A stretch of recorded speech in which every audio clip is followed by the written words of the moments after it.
Hey guys, it's Stephanie from TF Beachside, and we're gonna cook dinner together. Tonight I'm gonna make, it's a Tuscan ribollita stew. At my house they call it white bean stew. I chose this recipe because it hits on my main requirements. It's fast, it's simple, it's inexpensive, and it's a crowd pleaser, which means everybody in the house will eat it. I also love this recipe because it's a great recipe to use when you want to serve someone. Meaning, if you got to bring somebody a meal, this is a great, easy thing to bring. Soup is a great meal to bring people because it's light, it's usually healthy, and it's usually a welcomed change from what people usually bring on meal trains. So we're gonna go ahead and get started. It's a really simple recipe. It's basically a dump and simmer.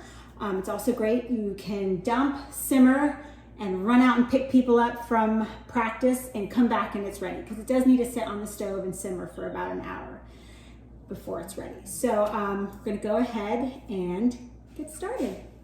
Okay, first thing we're gonna do is we're gonna just pour a little olive oil in our pot, and just over a medium high heat, medium. You're mostly sauteing, so just throw a little olive oil in. Don't really have to measure.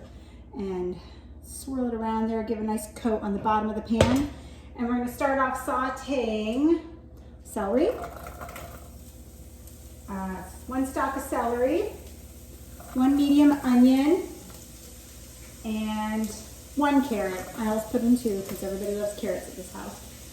And it's because it's soup, it can be roughly chopped, so it can be hunky, doesn't have to be fine. Then 3 cloves of garlic. I'm just guessing because you can't mess up with garlic. It's good for you. And pancetta. So it's 4 ounces of pancetta. I add a little bit of extra.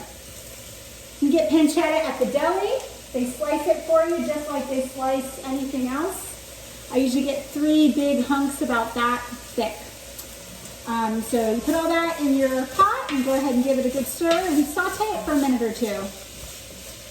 This recipe is not Whole30 or paleo because it has beans and it has pancetta, which is processed meat. But it has no dairy and it has no grains. So if you're not in the trying to slim down phase of clean eating, this is a perfectly good recipe. Super yummy.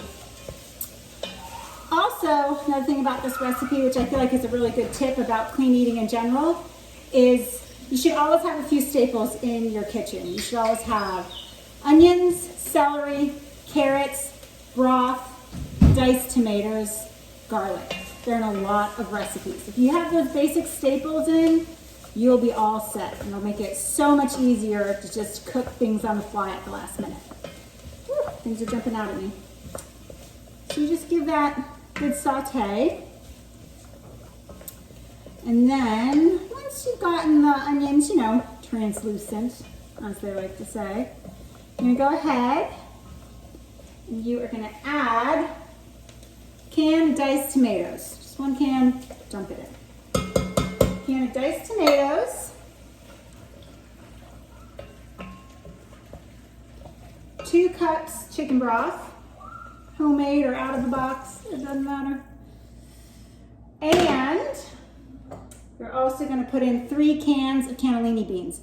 One of the tricks that I like to do with this recipe is before I start anything, before I start my prep work of like cutting and prepping all that stuff, I'll open all my cans and put them in my strainer, rinse them really well, and just let them sit in the sink and strain and drain while I'm chopping everything. So by the time I'm ready to dump them in, it's ready to go. So you can just dump those beans in.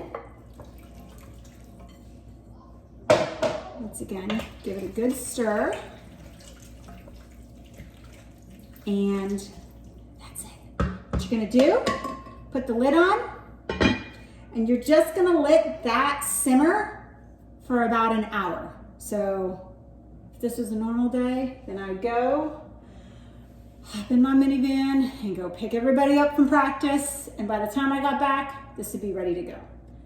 I don't wanna hear about how I'm gonna burn my house down. Somebody's usually here. But we'll come back and check on it in an hour and see how it looks. We got one last ingredient to add after it's done simmering, okay? Okay guys, so my stew has been simmering for about an hour with the lid on. and I ran out. And if you are a beachsider, Trinity Fitness Beachsider, I ran out to Mo Beach Market and I got some baguettes. They're fresh baked bread to go with dinner. And I'll also make a salad in just a minute and call it done.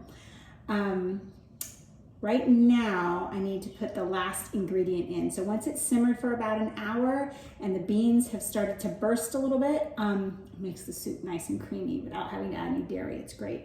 The last ingredient is, of course, kale, right?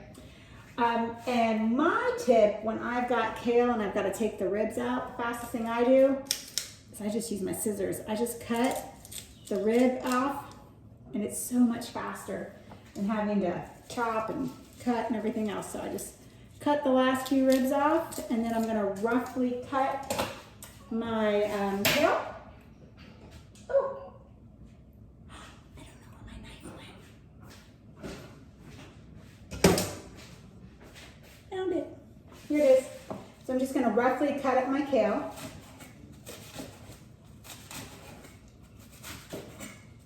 And once I put this into the soup that's simmering, it's just gonna wilt down and be perfect. This is a great way to get kale into your children because they don't even know it's happening. It's great.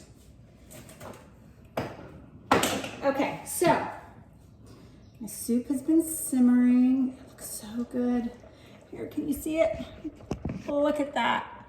Oh my goodness, so delicious. So, I'm just gonna take this kale, sprinkle it in, mix it in, and as I mix it in, it's just gonna wilt. It's gonna make a nice green, it's gonna be a nice bright green color. It looks really good. And again, it looks so inviting and yummy when you bring it to someone's house. And they're so happy and grateful that you made them something that isn't a rotisserie chicken. No offense, you know, rotisserie chicken is a great thing to bring people when you're doing a meal share, but sometimes people want something different. Okay, so my kale is all stirred in, and I'm just gonna let it sit for a minute longer, and that's it. Look at how beautiful that looks. Look at this. Check it out. Oh, sorry. Look at that delicious soup. Yep. So that's it. That's dinner, guys. Ribollita stew with some fresh bread from the market and a chopped salad. Hope you enjoyed this, and I will make sure you have a link to the actual recipe so you can follow along when you're cooking. All right, be well.